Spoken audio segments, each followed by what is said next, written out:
रसिक मान्यवर आणि मान्यवर परीक्षकांना अभिवादन. तसेच मळणगावची ग्रामदेवत आई चंडिकाई देवीला, यजमान गावच्या ग्रामदेवतेला आणि हिंदवी स्वराज्याची स्थापना ज्यांनी केली त्या श्री छत्रपती शिवाजी महाराजांना मानाचा मुद्रा करून श्री चंडिकाई पालखी नृत्य पथक मळण सादर करीत आहोत. वास्तवाशी आधारित एक काल्पनिक देखावा. महाराज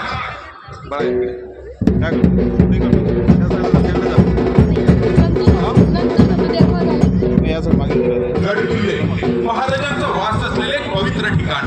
हा पहा, असाच एक गड किल्ला आहे. या किल्ल्यावर हे दादा नक्कीच शिवाजी महाराजांना वंदन करण्यासाठी आले असतील. हे जोडपं या ठिकाणी आले ते म्हणजे महाराजांचे विचार पटवून घेण्यासाठी. नक्कीच हे पाहून मन अगदी शांत झालं. पण या जोडप्याचे इथे काय चालू आहे काही कळत नाहीये. आणि हे आलेले दादा यांच्या पिशवीतून काय निघतंय तर नशेची साधनं, पाट्या आणि ते सुद्धा गड किल्ल्यांवर. मनाला फार मोठी खंत वाटते की हेच पाहण्यासाठी स्वराज्य मिळालं होतं का. आणि हे काय, या जोडप्यामध्ये आणि या तरुणांमध्ये भांडणं सुद्धा झालेत. आता यांची भांडणं कोण सोडवेल. आता हे कोण आले, यांना पाहूनच यांची भांडणं आपोआप सुटली. आणि हे नशा करत असलेले दादा यांना सलाम ठोकतायत आणि त्यांच्या पाया पडतायत. हा माणूस नक्की आहे तरी कोण. हा आठवलं, हे आजचे समाजसेवक पुढारी असणार. नक्कीच किल्ल्याची पाहणी करण्यासाठी आले असतील. या पुढाऱ्याचा सोबती पुढाऱ्याला सांगतोय, साहेब इथे भांडणं झाली होती, आपण मध्ये पडायचं का. पुढारी म्हणतोय, नाही आपल्या जवळ मॅटर आलाय. काय हा मॅटर आला की आपण दोघांना वेगवेगळं बघू. आपण स्वतः गेलो की काय आपला स्टेटस कमी होईल. काय स्टेटस ठेवायचं ना, स्टेटस चल मग फोटो काढ. आता मात्र मन फारच सुंदर झाले.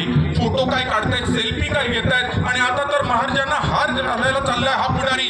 अरे पाठीमागे ती मुलगी रडते, किल्ल्यावरती संपूर्ण कचरा आहे आणि हा पुढारी सेल्फी काढून आणि फोटो काढून हार घालतोय महाराजांना. इतक्यात आवाज येतो, थांबा. आता हा कोण आल्या आल्या किल्ल्याला पाया पडतोय. पण याच्यावर तरी कसा विश्वास ठेवणार. हा माणूस काय म्हणतोय तर म्हणतोय, थांबा, महाराजांना हार घालू नका. पुढारी रागात बोलतो, तुला माहितीये काय मी कोण आहे ते. दादा विचारतो, तुम्हाला माहिती आहे का ज्यांना तुम्ही हार घालत आहात ते कोण आहेत ते. अरे रयतेचा राजा म्हणतात त्यांना. दादा म्हणतो, तुम्ही तर पुढारी, तुम्हाला कोण रोखू शकतो. हो पण थांबा. दादा त्या मुलांजवळ जातो, त्यांना विचारतो, अरे या गड किल्ल्यावरती तुम्ही ही अशी वाईट कर्म कशी करू शकता. त्यावेळी त्यातलाच एक मुलगा दादाला उत्तर देतो, हे गड किल्ले ही प्रॉपर्टी खात्रीच्या बापाची आहे का.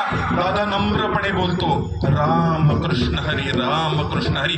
आणि एकाच जोराची पॅच शिरत लगावून त्या मुलाला उत्तर देतो, हो हे गड किल्ले माझ्याच बापाचे आहेत, म्हणजे श्री छत्रपती शिवाजी महाराजांचे आहेत. आता दादा त्या जोडप्याकडे जातो आणि विचारतो, अरे तुमचं लग्न झालं आहे का. जोडपं मान खाली घालून तिथं उभी राहतात. त्याला पुन्हा एकदा जोराची काठी त्या मुलाला देतो आणि दुसरा हात मुलीवर उभारणार. इतक्यात त्याचा हात स्तब्ध होतो आणि बोलतो, अरे माझ्या राजाची शिकवण आहे म्हणून तुला सन्मान देतोय. रामकृष्ण हरी रामकृष्ण हरी. आता दादा त्या पुढाऱ्याकडे जातो आणि बोलतो, एकदा राज्य तळ कोकणात असताना कोकणातील काही मंडळी त्यांना भेटायला गेली आणि सांगितलं, आमच्याकडे रस्ते फार खराब झाले आणि पावसाळ्यात तर आम्हाला फार मोठा त्रास होतो. त्यावेळी महाराजांनी विचार केला की ही गोष्ट रायगडावर पाठवून प्रशासनामार्फत जर हे काम करायचं म्हटलं तर त्याला फार उशीर होईल. त्याच वेळी तानाजी मालुसरे संगमेश्वरला जसवंत दळवी करण्यासाठी आले होते.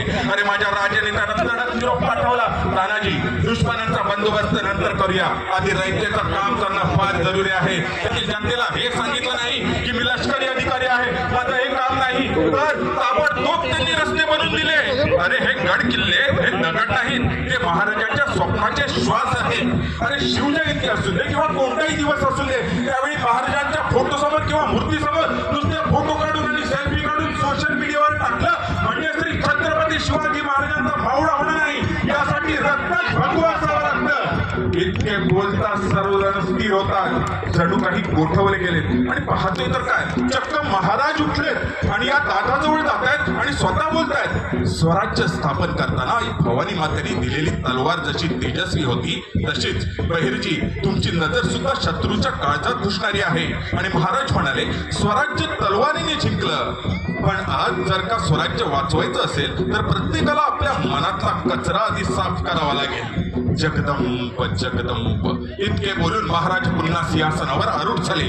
आणि तो दादा महाराजांना प्रणाम करून तिथून निघून गेला. स्तब्ध असलेले सर्व पुन्हा जागे झाले आणि त्या दादाला शोधतायत. पुढारी बोलतोय, तो दादा कुठे गेला. इतक्यात पुढाऱ्याची नजर महाराजांजवळ जाते आणि त्याला कळतं आणि तो महाराजांना पुन्हा बोलतो, महाराज बहिर्जी नाईकांचा संदेश आम्हाला मिळाला.